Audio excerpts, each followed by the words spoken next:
Hi there, it's Ruth at artfulstampin.co.uk and I'm back again with another flower pen tutorial. Yes, I am a little bit addicted to making these and just seeing all the different combinations I can make with the punches and dies that Stampin' Up! Provide. Right, so I'm calling this my Wild Rose pen flower tutorial because it's got a little bit of fringing in the centre and it kind of reminds me of a wild rose. Okay, so we'll get started straight away. I've already cut myself a 12 by 12 inch long sheet of piece of DSP, and it's 1.5 centimeters wide. Okay, and I've already cut with a spiral flower die a flower, and I've also curled it up ready to use. I'm just going to uncurl it a little bit so it's easier to use in a minute. And then also a little green flower from using the Fun Flower punch. Okay, so I've got my glue gun all nice and hot ready to use. And before I do that, I just need to prep the centre of this die so that I can stick my pen through. Okay, I actually thought of doing this style of pen a while ago and couldn't figure out how I was going to get this section to work, and I think I've cracked it now. So I folded the little circle in half there and cut, and then fold it over again and then cut.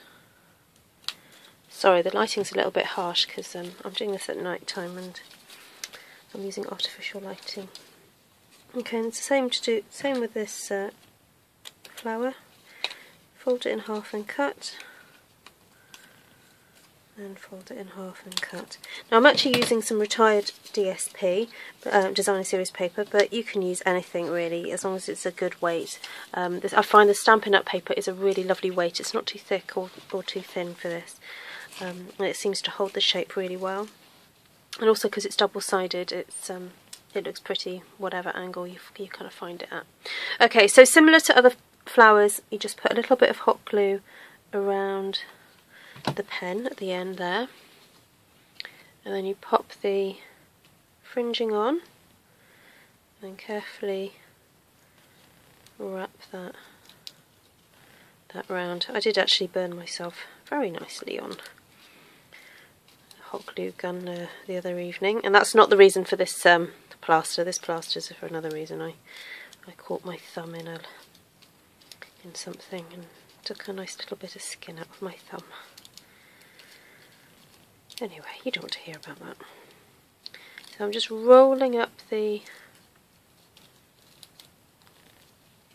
Actually, I've just realised I'm using the whole 12 inches here.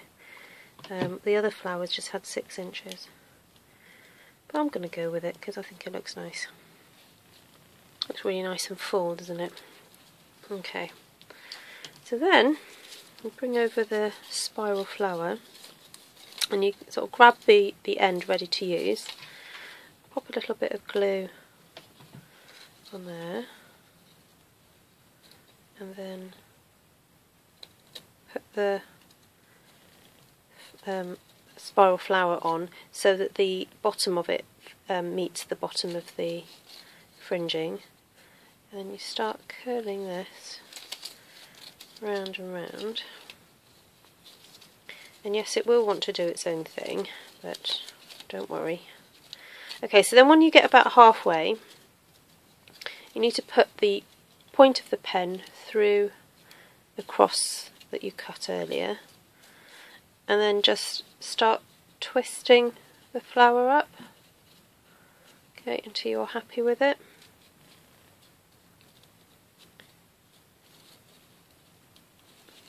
Okay, can you see that? And then this is the bit that I found I burnt myself. So I will pass on my tips to you as to the best way to get this glue on without hurting yourself. I found that by just pushing that circle area down a little bit and then putting the glue right into where the paper is twisted round, and then push that section up and try not to burn yourself, and then with the other hand kind of push the petals downwards so that then they hopefully all meet each other. Now the outside sort of areas won't all meet the glue, but don't worry too much about that, we can go in and sort that out afterwards. Okay, so actually I think what I'm going to do is just put the leaf on and then just use that to glue the base up like that. Okay. Oh, I've forgotten to shape them. Okay, I'm just going to shape these. Just helps to make them look a little bit more realistic.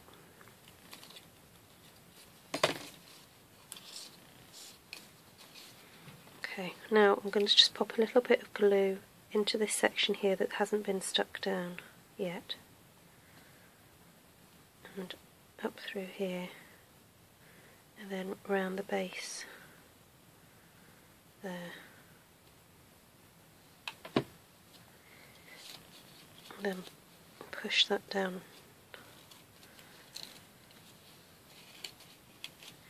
And I suppose using two hands, pushing down on the flower and then up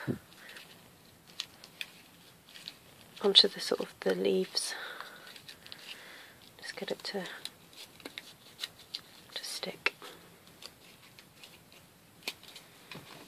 Okay, and then all that remains to do to kind of just finish it so that you don't have all the sort of this working bit here is to get some baker's twine, and it's quite nice just to twist, or wrap rather, not twist, a few times around so that you can see it just covers that end there.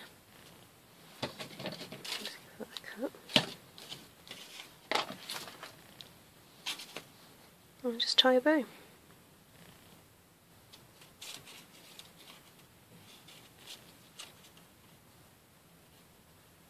then probably best to double knot it. And again, these make lovely teachers' gifts. In the UK we're nearly at the end of our term and we're all thinking about gifts to give teachers, so this is quite a nice little gift to give a teacher, and if they're really special, maybe a bouquet of them. Okay, well, thank you for joining me and hope you enjoyed it, and do let me know if you make any of these. I'd love to see your creations too, and don't forget to subscribe down there somewhere, either there or there, depending how you're viewing it.